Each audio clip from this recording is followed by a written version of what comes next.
Hello students, तो आज हम शुरू करने जा रहे हैं क्लास 8 से सेम 2 की मैथ्स की असाइनमेंट। आज हम सिर्फ क्वेश्चन को सॉल्व नहीं करेंगे, आज हम उसके डीप कॉन्सेप्ट को भी साथ में पढ़ेंगे ताकि आने वाले एग्जाम के अंदर आपको ज़्यादा बेनिफिट हो। तो चलो शुरू करते हैं। Question number 2A, solve the following. सबसे पहले शुरू होता है चैप्टर 8 से। तो क्वेश्चन क्या है? क्वेश्चन ये है कि find the products. First question, x - 3 multiply by x square minus a minus b।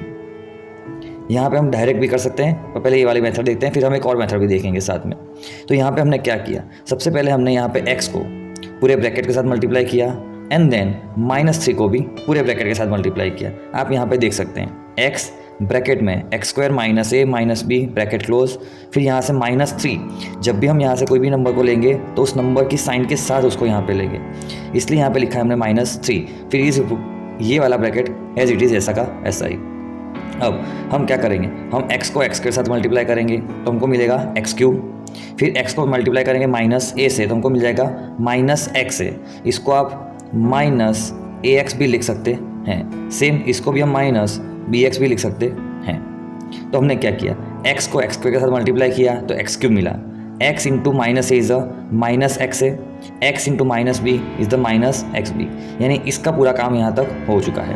अब -3 को -3 into x square -3x square, -3 minus a तो minus minus plus 3 into a 3a, same minus minus plus 3 into b 3b। तो ये हमारा हो जाएगा answer. क्या उसका कोई डायरेक्ट तरीका है? तो हाँ, हम क्या कर सकते हैं, हम इसको स्प्लिट ना करते हुए सीधा यहाँ से भी मल्टीप्लाई कर सकते हैं। जैसे कि x को x स्क्वायर के साथ मल्टीप्लाई करेंगे तो हमको मिल जाएगा x3, x को a के साथ मल्टीप्लाई कर देंगे तो -xa, x को b से मल्टीप्लाई कर देंगे तो -xb। सेम इतना करने के बाद 3 से चालू करेंगे, 3 into x square 3x square, यहाँ माइनस की साइन थी इसलिए यहाँ पर माइनस की साइन लग गई। फिर -3 -a के साथ तो minus minus plus 3a, -3 -b यानी +3b। तो इस तरीके से हमारा पहला क्वेश्चन सॉल्व हो जाता है। सेकंड क्वेश्चन भी सेम है, a square plus 2 whole multiply by a minus b minus c। Same जैसा हमने आगे किया वैसा ही हमने यहाँ पे किया, उसको स्प्लिट किया है। तो कैसे स्प्लिट किया हमने, तो a स्क्वायर के साथ पूरा ब्रैकेट प्लस 2 के साथ पूरा ब्रैकेट आप यहाँ पे देख सकते हैं। अब सिंपल, a स्क्वायर a के साथ मल्टीप्लाई होगा तो a3, a square minus b के साथ मल्टीप्लाई होगा minus plus minus a square b, same -a square c। इसका काम हो गया। फिर यहाँ पे 2 आएगा, 2a -2b -2c। तो ये हो गया हमारा आंसर। अगर यहाँ पे कोई भी हमको लाइक टर्म मिलती तो हम लाइक टर्म को ऐड या तो सब्ट्रैक्ट करते। वैसे तो यहाँ पे कोई लाइक टर्म है नहीं, इसलिए हमको यही हमारा लिए क्या हो जाएगा, आंसर हो जाएगा। Question number 3, a - 2 whole multiply by a square plus b square minus c square. Again we are splitting this bracket as a and whole bracket -2 and the whole bracket. फिर a को a square के साथ multiply करेंगे तो a3, a को b square के साथ multiply करेंगे तो ab square, plus minus minus है तो ac स्क्वायर। इसका काम हो गया खत्म। ना यहाँ पे -2 का a स्क्वायर के साथ मल्टीप्लाई करेंगे तो -2a square -2b square minus minus plus 2c square. Again यहाँ पे कोई भी लाइक टर्म्स नहीं है तो हम ऐड या सब्ट्रैक्ट ना करते हुए उसको ही आंसर मान लेंगे। अब आता है हमारे पास क्वेश्चन नंबर 4। यहाँ पे हमारे पास है m + n multiply by m square plus mn plus n square. तो अगेन इस m के साथ पूरा ब्रैकेट और प्लस n के साथ पूरा ब्रैकेट।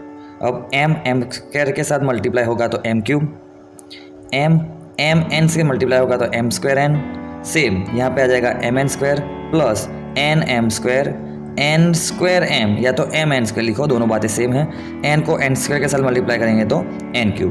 यहाँ पे अगर आप ध्यान से देखोगे तो यहाँ पे m स्क्वायर n, यहाँ पे भी m स्क्वायर n, यानी लाइक टर्म मिल गई तो उसको हम ऐड कर देंगे 1m square n plus 1m square n is 2m square n। Same goes for mn square and mn square तो 2mn स्क्वायर। तो आ गया m3, इन दोनों को हमने ऐड किया तो ये मिला, इन दोनों को ऐड किया तो हमको ये मिला प्लस n3। तो ये हो जाएगा हमारा फाइनल आंसर।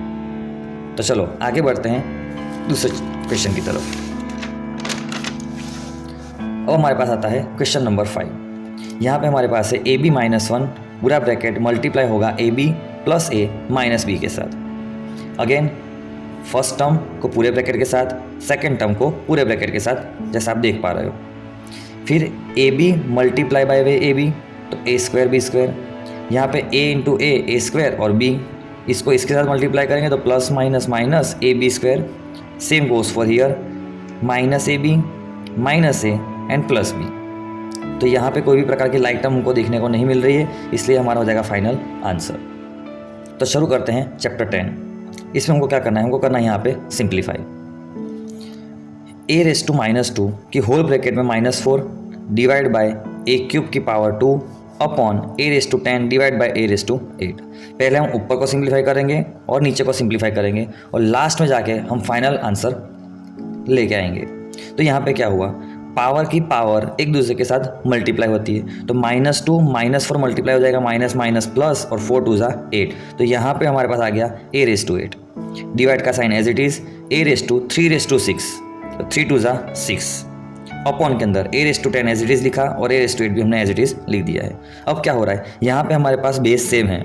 जब भी बेस सेम हो, बीच में डिवीजन का साइन होती है तो पावर सब्ट्रैक्ट होती है।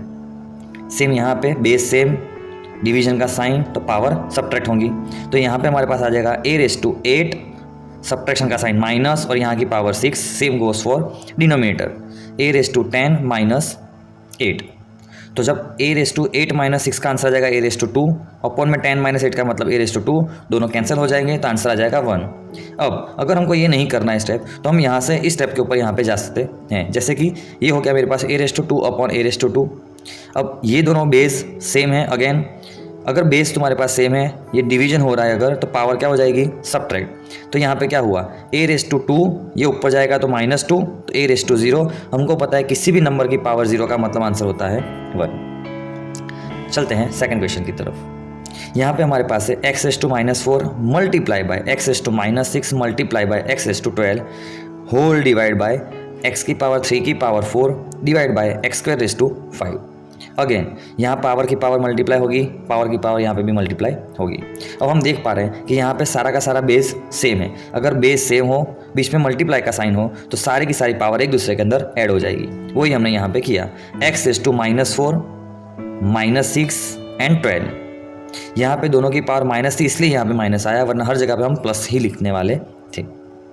अब नीचे आते हैं हम, तो x⁻3/4 का मतलब होता है 3 4 = 12, तो x⁻12 डिवीजन का साइन, 5 2 = 10, तो x⁻10। जैसे हम ऊपर को सिंप्लीफाई करेंगे, हमारे पास आएगा x⁻64 यानी -10 + 12 अपॉन में बेस अगेन सेम है, डिवीजन का साइन है, तो पावर सब्ट्रैक्ट होगी, तो x⁻12 - 10। अब जैसे इसको सॉल्व करेंगे, हमारे पास आएगा x⁻2 क्योंकि 12 - 10 = 2 एंड 12 - 10 = 2।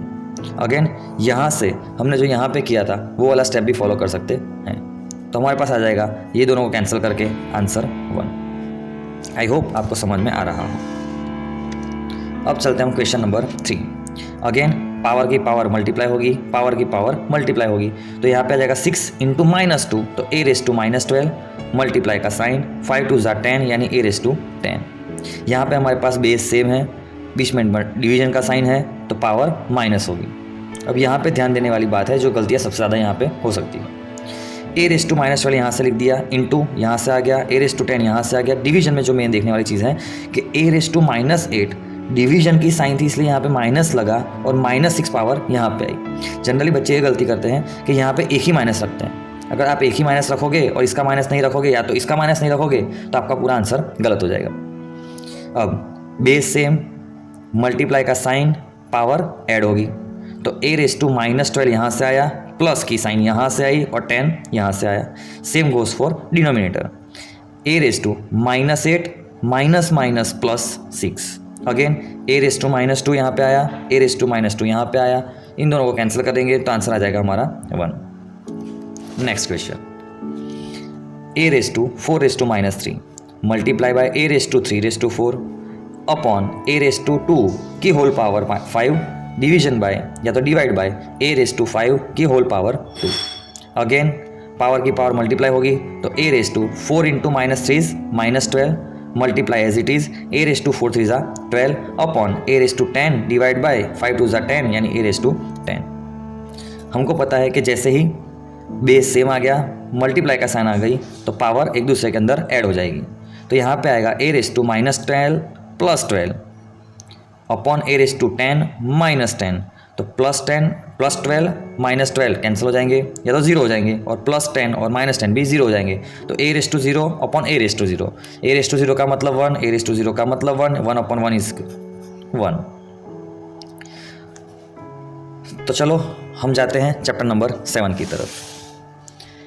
यहाँ पे मैंने न्यूमेरिकल की डायरेक्ट वैल्यू लिखी है जो हमको गिवन थी। अगर आप क्वेश्चन चाहे तो क्वेश्चन आप असाइनमेंट में से पढ़ सकते हैं। बेसिकली असाइनमेंट में हमको क्या गिवन था? हमको गिवन था mark price of a dress is 2400 rupees. हमको एक ड्रेस था जिसकी मार्क प्राइस 2400 रुपीज़ गिवन थी। शॉपकीपर ने क्या किया? शॉपकीपर ने उस प्राइस के ऊपर 20% का डिस्काउंट दिया। तो हमको ये जानना था कि इसकी सेलिंग प्राइस क्या होगी।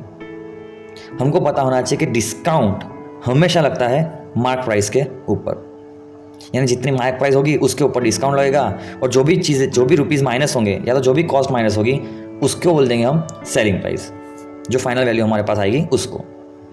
ये इस चैप्टर के क्वेश्चन बहुत सारे तरीक़ों से हो सकते हैं। यहाँ पे मैंने एक तरीका किया है, अगर आप दूसरा तरीका भी जानना चाहते हैं तो प्लीज़ मुझे कमेंट में बताइएगा। तो बेसिकली डिस्काउंट क्या है? डिस्काउंट क्या होता है? डिस्काउंट हमेशा मिलता है हमको मार्क प्राइस के ऊपर। तो यहाँ पे हमको डिस्काउंट गिवन है 20%। ये किसके ऊपर लगा होगा?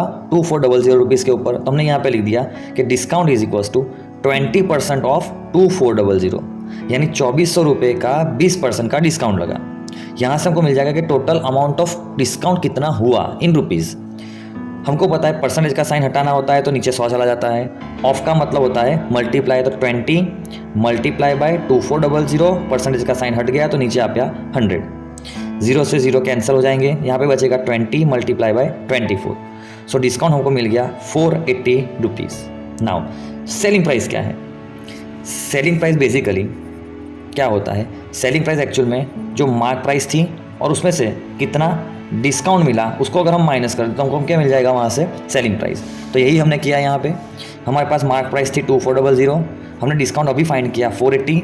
जब दोनों को माइनस करेंगे तो हमको मिल जाएगी सेलिंग प्राइस विच इज़ 1920। एक बात याद रखनी है हमको कि जब भी हम इस चैप्टर के या तो किसी भी चैप्टर के वर्ड प्रॉब्लम को सॉल्व करते हैं तो लास्ट में हमारे पास एक आंसर स्टेटमेंट आता है। आंसर स्टेटमेंट कैसे बनेगा? जो हमको क्वेश्चन में गिवन होगा। तो इस क्वेश्चन में हमको गिवन था कि what is the selling price of the dress. तो यहाँ पे लास्ट में हम लिख देंगे therefore selling price of the dress is 1920 rupees. Clear? अब आते हैं हम सेकंड क्वेश्चन की तरफ। सेकंड क्वेश्चन में हमको बोला गया था the price of an article is 25,000 rupees. तो यहाँ पे हमने लिख दिया कॉस्ट प्राइस। फिर हमको गिवन था the GST is charge on it is eight the rate of 8%, यानी जो भी कॉस्ट प्राइस थी मेरी चीज़ की उसके ऊपर मुझे लगा था 8% का GST। डिस्काउंट मार्क प्राइस में से माइनस होता है जबकि GST ऐड होता है। जो हमारा फाइनल बिल बनेगा उसके अंदर GST जितना भी होगा वो उसके अंदर ऐड होके ही हमको क्या मिलेगी? सेलिंग प्राइस मिलेगी। आगे हमको बोला था find the amount that someone will have to pay if he buys it. अगर किसी को ये सामान खरीदना होगा, ये ड्रेस खरीदना होगा तो उसको कितने रुपए देने पड़ेंगे। तो बेसिकली क्या होगा? हमको ये ढूंढना पड़ेगा कि GST कितना लगा रुपीज़ के अंदर। अब जितना भी GST लगा होगा रुपीज़ के अंदर उसको कॉस्ट प्राइस के अंदर ऐड कर देंगे तो हमको क्या मिल जाएगा? सेलिंग प्राइस या तो बाय प्राइस। अब जो कस्टमर है उसके लिए बाय प्राइस, जो बेच रहा है उसके लिए सेलिंग प्राइस। तो इसमें कंफ्यूज नहीं होना है। इस चैप्टर को सॉल्व करने का एक तरीका ये भी है कि हमेशा आप ये मान के चलो कि आप ही खुद शॉपकीपर हो और आप ही चीज़ें बेच रहे हो। तो selling price, buy price, cost price, mark price, ये सब का जो कन्फ्यूजन है वो दूर हो जाएगा। तो चलो फाइंड करते पहले कि GST कितना लगेगा। अब GST भी हमेशा लगता है कॉस्ट प्राइस के ऊपर, या तो मार्क प्राइस की होगी तो उसको काउंट कर लेंगे, बट जनरली होता है कॉस्ट प्राइस के ऊपर। तो GST कितना लगा? 8%। किसके ऊपर? कॉस्ट प्राइस यानी 25,000 के ऊपर। तो हमको यहाँ से मिल जाएगा कि total GST on the article is equal to 8% of 25,000।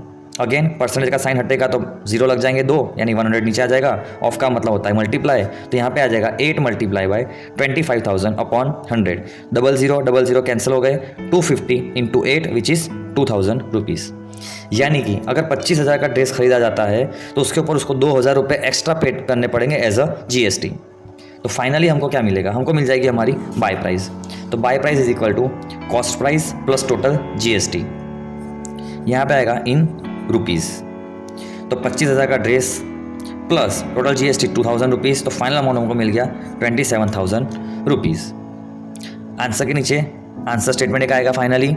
इस क्वेश्चन के लिए आंसर स्टेटमेंट क्या लिखेंगे हम लिखेंगे the amount that someone will have to pay to buy the dress is 27,000 rupees. चलो बढ़ते हैं नेक्स्ट क्वेश्चन की तरफ। Question number 3। Again question number 3 में क्या बोला गया है, if 12% of GST is included in the price of the radio bought for ₹4480 rupees, find the mark price. अब दोनों क्वेश्चन में फ़र्क है। पहले क्वेश्चन के अंदर हमको कॉस्ट प्राइस गिवन थी और बोला था कि उसके ऊपर सर्टेन परसेंट ऑफ जीएसटी लगेगा तो कितने में चीज़ें पड़ेगी। यहाँ पे चीज़ें थोड़ी अलग दी गई हैं। यहाँ पे बोला गया है कि ये जो प्राइस हमारे पास है 4480, उसके अंदर ऑलरेडी 12% जीएसटी लग चुका है, तो उसकी एक्चुअल वैल्यू क्या होगी। ऑब्वियस सी बात है, मार्क प्राइस जो होगी वो इस बाइंग प्राइस से कम होगी, क्योंकि जो मार्क प्राइस थी या तो कॉस्ट प्राइस जो भी थी उसके ऊपर 12% लगने के बाद की ये वैल्यू हमको गिवन है। तो इसको सॉल्व करने के भी 2-3 तरीके हैं। हमने यहाँ पे क्या किया है, हमने मार्क प्राइस को मान लिया है कि चलो मार्क प्राइस कितनी है हमारे पास x रुपीज़। अगर मार्क प्राइस x रुपीज़ है तो जो बाइंग प्राइस होगी मेरी वो कितनी होनी चाहिए। तो बाइंग प्राइस बेसिकली क्या होगा, जो मार्क प्राइस थी वो प्लस जितना जीएसटी लगा वो। तो यहाँ पे मुझे फॉर्मूला मिल गया, buying price is equal to x यानी कि mark price plus 12% of mark price. यही तो होता है चीज़।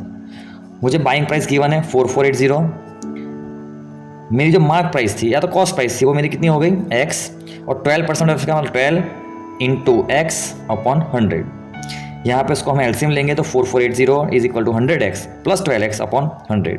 ये 100 चला जाएगा सामने की तरफ। जब डिवीजन में चीज़ें होती है इज इक्वल टू के किसी भी तरफ जाएगी तो चली जाएगी मल्टीप्लाई में।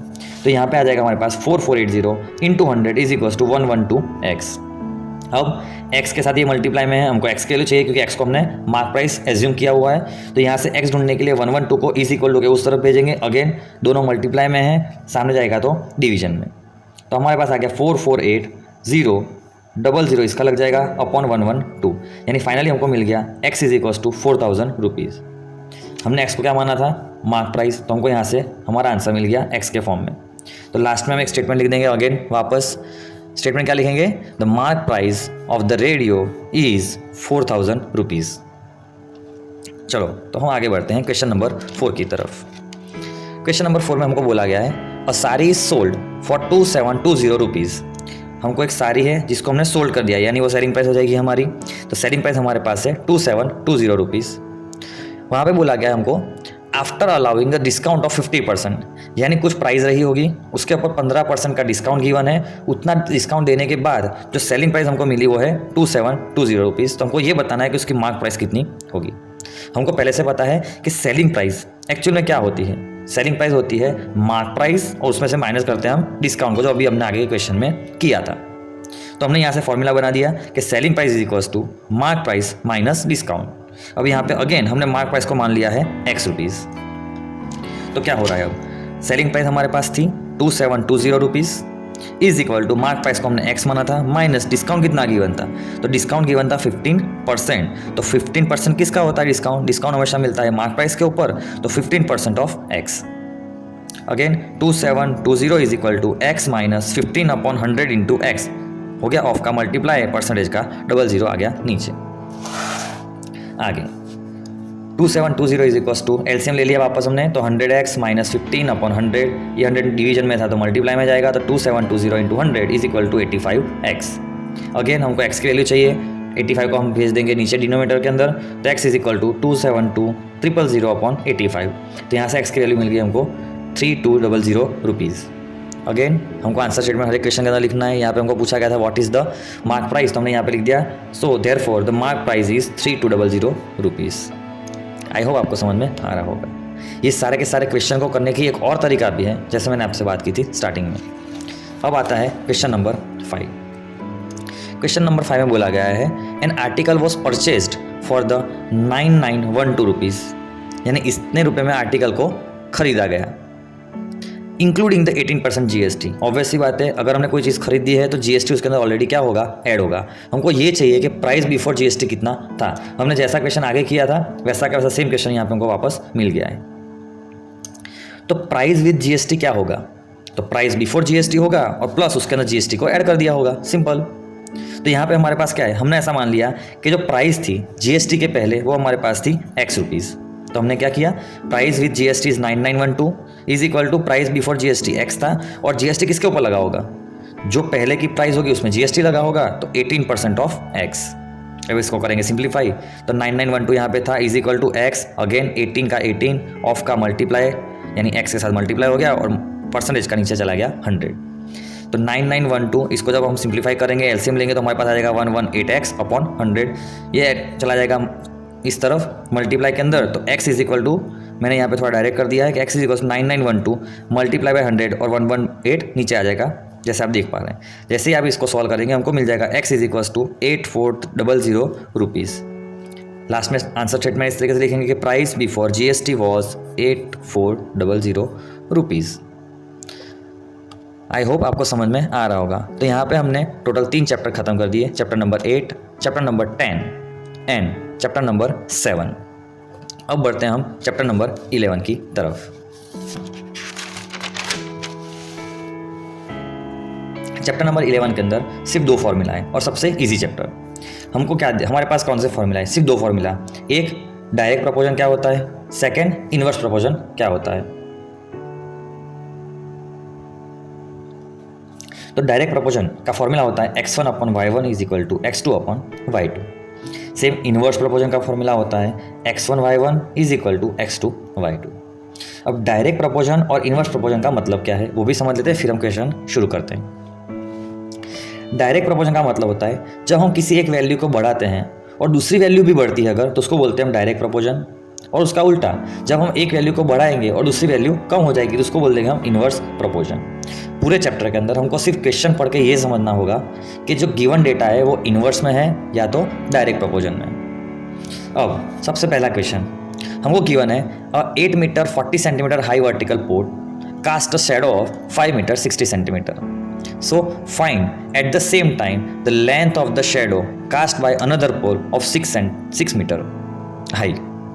यानी 2 चीज़ें गिवन है, एक चीज़ हमको गिवन है पोल की लेंथ, दूसरा गिवन है हमको शेडो की लेंथ। तो पोल की लेंथ पहले थे 840, यहाँ पे हमको क्या गिवन है, हमको गिवन था मीटर सेंटीमीटर में, हमने उसको कन्वर्ट कर दिया सेंटीमीटर के अंदर और यहाँ पे हमने मेंशन भी कर दिया।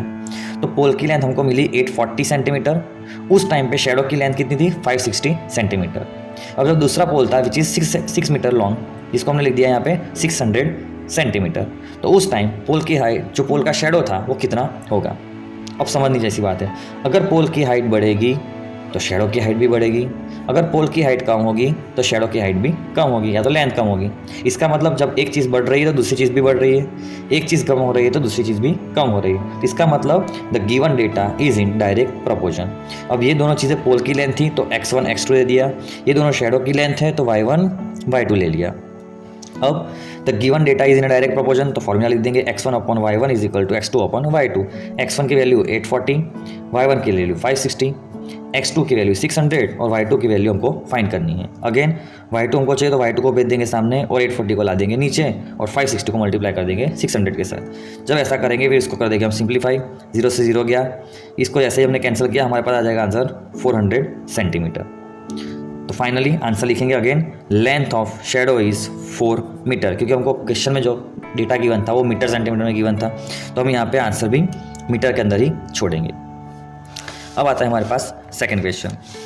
सेकंड क्वेश्चन के अंदर वो क्या गिवन है, हमको गिवन है a machine in a soft drink factory fills 960 bottles in 8 hours, तो how many bottle will it fill in 5 hours. अब अगर हमारे पास समय बढ़ेगा या तो समय कम होगा तो बॉटल ज़्यादा या कम हो जाएगी। कहने का मतलब है अगर आप 8 घंटे में इतनी बॉटल कर रहे हो, अगर तुमने टाइम कम कर दिया तो बॉटल भी कम कर पाएंगे हम। इसका मतलब क्या हुआ, जैसे एक चीज़ कम हुई दूसरी चीज़ भी कम हो गई। 8 से 5 हुआ तो 960 से भी क्या हो जाएगा, कम हो जाएगा, ऑब्वियस सी बात है। तो इसलिए हमको समझ में आ गया कि जो भी डेटा गिवन है वो डायरेक्ट प्रोपोर्शन में गिवन है। तो यहाँ पे इसलिए हमने लिख दिया कि the given data is in the direct proportion. अगर डायरेक्ट प्रोपोर्शन में है तो फॉर्मूला क्या लगेगा, x1/y1 is equal to x2/y2, x1 x2 y1 y2, ये हमेशा से लिखना ताकि गलतियाँ ना हो। सब जगह हमने वैल्यू पुट कर दी, y2 अगेन सामने भेज दिया, 8 को नीचे ला गए, 960 को ऊपर चले गया, तो y2 इज इक्वल टू 5 × 960/8। जैसे इसको हम सिंप्लीफाई करेंगे हमारे पास आ जाएगा 600 आंसर। लास्ट में एक स्टेटमेंट कि in 5 hour it will fill 600 bottles. Done. अब हम बढ़ते हैं क्वेश्चन नंबर 3 के पास। क्वेश्चन नंबर 3 बहुत ज़्यादा इंपॉर्टेंट क्वेश्चन है, क्योंकि इस क्वेश्चन के अंदर डेटा थोड़ा सा घुमा के दिया हुआ है। यहाँ पे हमको कोई चीज़ साफ साफ नहीं बोली गई, पर हमको समझना पड़ेगा कि क्या चीज़ हमारे काम की है और उसको कैसे कन्वर्ट करेंगे। यहाँ पे हमको गिवन था कि Vishwa drives to cover a distance of 800 kilometre, यानी 800 किलोमीटर का डिस्टेंस कवर करने के लिए उसकी स्पीड उसने लगाई थी 80 km/h की। अब अगर उसको किसी डेस्टिनेशन के ऊपर यानी सेम डेस्टिनेशन के ऊपर 2 घंटे पहले पहुँचना होगा तो कितना उसका स्पीड होना चाहिए। यानी एक्चुअल में यहाँ पे जो खेल है वो स्पीड और टाइम का है, जबकि हमको जो गिवन है चीज़ है उसके अंदर हमको गिवन है स्पीड और डिस्टेंस। तो सबसे पहला हमारा काम था कि हमको जो गिवन था कि 800 किलोमीटर उसके पास है, उसके पास जो 800 किलोमीटर है और जो उसकी स्पीड थी 80 km/h, उसको हमको ये फाइंड करना पड़ेगा सबसे पहले कि टाइम कितना लगा। तो इसको हमको पता है कि speed is equal to distance upon time. यहाँ से तुम जब निकालोगे तो हमको समझ में आएगा कि हमारे पास जो स्पीड थी अगर 80 की स्पीड से जाएगा तो उसको लगेंगे 10 आवर्स। फिर उसने क्या बोला कि 2 घंटे कम लगने चाहिए। 2 घंटे का मतलब पहले 10 घंटे लगते थे, अब उसको लगने चाहिए 8 घंटे। तो अगर 80 की स्पीड थी तो 10 घंटे लगे। अगर उसी जर्नी को उसको 8 घंटे में ख़त्म करना होगा तो स्पीड कितनी होगी। अब हमको पता है कि जैसे ही हम स्पीड को बढ़ा देंगे टाइम कम हो जाएगा, और जैसे ही स्पीड को कम कर देंगे टाइम बढ़ जाएगा। यानी एक चीज़ के घटाने से दूसरी चीज़ बढ़ रही है। सेम उसका उल्टा, अगर एक चीज़ को हम बढ़ा रहे हैं यानी स्पीड को अगर बढ़ाएंगे तो टाइम क्या हो जाएगा, कम। यानी यहाँ पे चीज़ें हो रही है उल्टी। तो इसलिए उसको बोल देंगे हम कि the given data is in the inverse proportion. अगर इनवर्स प्रोपोर्शन है तो फॉर्मूला हमने आगे देखा था, x1/y1 is equal to x2/y2। x1 की जगह 80, again x1 x2 y1 y2, क्योंकि speed same quantity same variable, time same quantity same variable y1 y2। अब आ जाएगा हमारे पास 80 × 10 इज इक्वल टू x2 × 8। हमको x2 की वैल्यू चाहिए, ये दोनों मल्टीप्लाई में है तो ये चला जाएगा डिवीजन में, तो 80 × 10/8। जैसे इन दोनों को कैंसिल करेंगे हमारे पास आ जाएगा x2 इज इक्वल टू 100, यानी the required speed is 100 km/h। यहाँ पे हो गया हमारे पास क्वेश्चन नंबर 3 सॉल्व। अब हम बढ़ते हैं क्वेश्चन नंबर 4 की तरफ।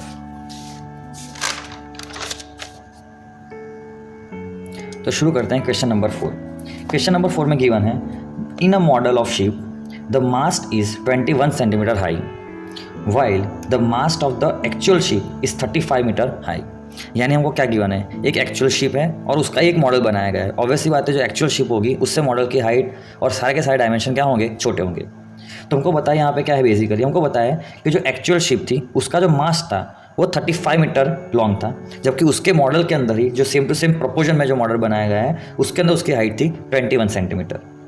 तो अगर हमारे पास जो मॉडल है उसकी हाइट 27 सेंटीमीटर होगी तो एक्चुअल मॉडल या तो एक्चुअल शिप जो है उसकी हाइट कितनी होगी।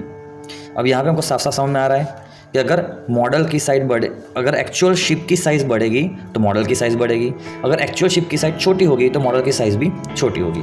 यानी गिवन डेटा किसमें हमारे पास, गिवन डेटा है हमारे पास डायरेक्ट प्रोपोर्शन में। अब हमने सारी की सारी चीज़ों को सेंटीमीटर में कन्वर्ट किया है, इसलिए यहाँ पे हमको दिख रहा है कि height of mast in actual ship पहला data, second data height of mast in the model, दोनों को हमने सेंटीमीटर में कन्वर्ट कर दिया है। तो हमारे पास आ गया 3500 और 21।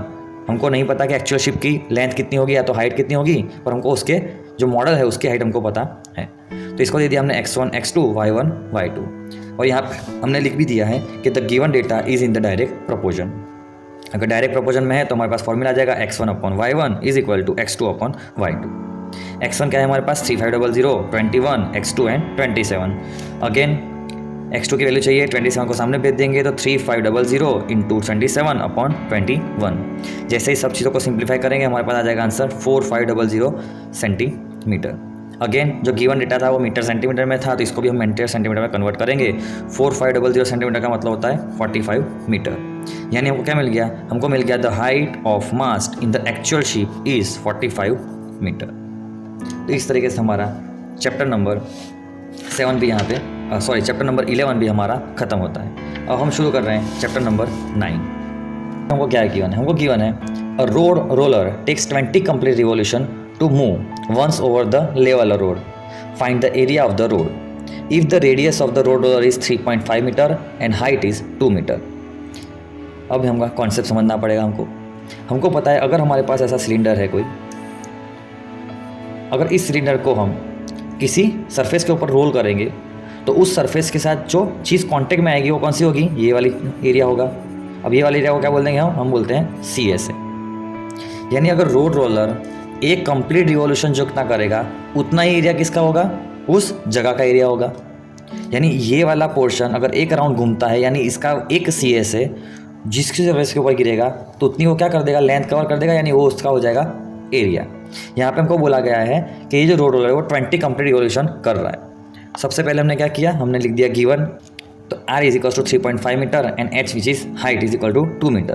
तो सॉल्यूशन में हमने क्या लिखा, जो भी हमने बात की, द एरिया ऑफ रोड क्या होगा 20 multiply by CS of cylinder. क्यों CS ऑफ सिलेंडर, जो भी हमने यहाँ पे समझा। तो 20 इंटू CS ऑफ सिलेंडर का फॉर्मूला आता है 2 पाई RH। पाई की वैल्यू हमको गिवन नहीं इसलिए हमने लग दिया 22/7। 20 इंटू 2 40, पाई किलो 22/7, आर किलो 3.5, जिसको हमने कन्वर्ट कर दिया 35/10 multiply by height which is 2। सबसे बड़ा हमको तो ध्यान रखना है वो रखना है कि क्या सारी हमारे पास जो चीज़ें गिवन है उसका यूनिट सेम है या नहीं है। यहाँ पे यूनिट सेम था तो हमको कोई दिक्कत नहीं है। जैसे हमने इसको थोड़ा सिंप्लीफाई किया हमारे पास आ गया 40 into 22 is equals to 880 metre square. Again वह प्रॉब्लम है तो हमको नीचे आंसर स्टेटमेंट लिखना पड़ेगा। Therefore the area of road is 880 metre square. Area आएगा जब भी किसी भी चीज़ का एरिया तो यूनिट हमेशा स्क्वायर में होगा, metre square, centimetre square, kilometre square, whatever the unit is given. Second question में हमको गिवन था the internal measurement of the cuboidal room are 8 metre into 6 metre into 5 metre. Find the cost of painting all the walls at the rate of 50 rupees per metre. अब यहाँ पे बहुत smartly चीज़ें given है हमको 8 metre into 6 metre into 5 metre के form में चीज़ें हमको गिवन थी। हमेशा जब ऐसी चीज़ें गिवन होती तो उसको हम L, B और H हम लाइन से मान लेते हैं। तो वैसे क्या हो गया हमारे पास given for cuboidal room L is equals to 8 metre जो फर्स्ट वैल्यू गिवन थी, B is equal to 6 metre जो सेकंड वैल्यू गिवन थी, और H is equal to 5 metre जो कि थर्ड वैल्यू गिवन थी। अब यहाँ पे हमको ये भी नहीं बोला गया है कि आपको TA से ढूंढना है या आपको LA से ढूंढना है। तो हमको क्या करना है, हमको जब ऐसी चीज़ें गिवन नहीं होती तो हम समझते हैं। यहाँ पे हमारे पास लिखा हुआ था कि जो आपको चारों वॉल को पेंट करना है। अगर 4 वॉल की बात करें तो 4 वॉल कहाँ पे आएगी, 1, second, third and fourth wall. ना तो टॉप पोर्शन आएगा ना तो बॉटम पोर्शन आएगा। तो इसलिए क्या होगा हमको ढूंढना पड़ेगा LA से।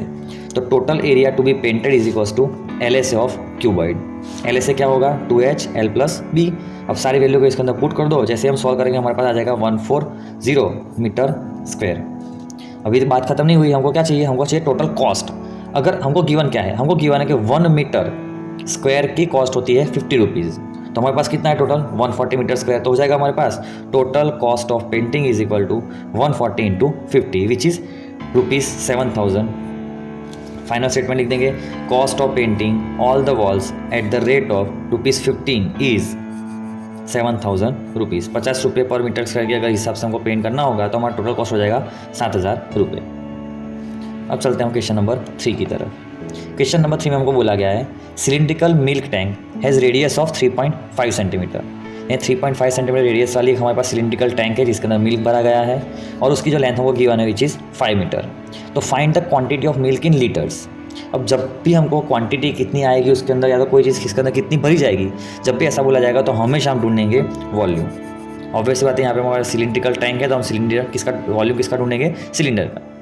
अगेन गिवन था हमको R is equal to 3.5 metre, H is equal to 5 metre, milk litre में कितना आएगा वो हमको फाइंड करना है। सॉल्यूशन क्या होगा हमारे पास, तो volume of cylinder is equal to πr²H। Pi की वैल्यू 22/7, R की वैल्यू स्क्वायर में है 3.5/10 इंटू 3.5/10, H हमारे पास गिवन था 5 मीटर तो यहाँ पर हमने लिख दिया 5 मीटर। जैसे हमने कैंसिल आउट करके थोड़ा सिंप्लीफाई किया हमारे पास आया 55 इंटू 35/10, 11 ये रहा, 5 ये रहा 55, 35 यहाँ पे था और नीचे 10 बचा वो।